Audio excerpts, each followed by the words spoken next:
जय महाराष्ट्र। साधारणतः बऱ्याच वर्षापूर्वी सध्याचे उपमुख्यमंत्री आहेत अजितदादा पवार हे त्यावेळेस देखील उपमुख्यमंत्रीच होते।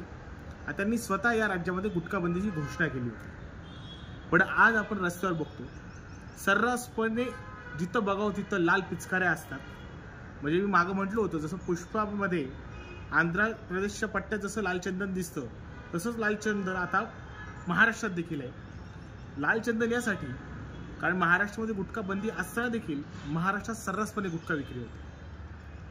ही गुटखा विक्री हा गुटखा महाराष्ट्रात येतो कुठून हा सगळ्यात मोठा प्रश्न। कुणाच्या आशीर्वादाने हा गुटखा महाराष्ट्रात येतो आणि या गुटख्याच्या माध्यमातून जो काही काळा पैसा निर्माण होतो तो नेमका काळा पैसा कुणाच्या खिशात जातो। आज प्रशासनाकडे गुटख्याविषयी कुठलाही प्रश्न घेऊन गेला तर प्रशासन नेहमीच त्यांचं जे ठरलेलं उत्तर असतं की आम्ही कारवाई करत असतो, आम्ही एवढा गुटखा पकडला, आम्ही तेवढा गुटखा पकडला। अहो तुम्ही जर गुटखा पकडता, तुम्ही जर कारवाई करतात मग याची विक्री होते कुठून आणि कुणाच्या आशीर्वादाने?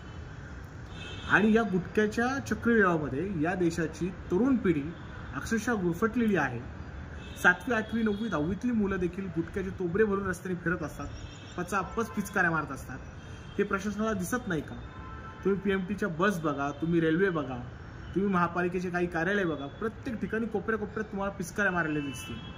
महाराष्ट्र राज्यामध्ये गुटखा बंदी असताना हा गुटखा अशा पद्धतीने जर महाराष्ट्रामध्ये येत असेल तर निश्चितपणे महाराष्ट्राचं प्रशासन आणि महाराष्ट्राची कायदे व्यवस्था ही पूर्णपणे कुचकामी ठरलेली आहे।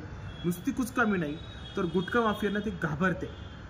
हे गुटखा माफिया या प्रशासनाचे खर्च भागवते आणि त्या बदल्यात या गुटख्याच्या पिचकाऱ्या आपण नागरिकांना सहन कराव्या लागतात। पण इथून पुढे हे सहन केलं जाणार नाही। या गुटख्याचा सर्वनाश आम्ही नक्कीच करू। जय महाराष्ट्र।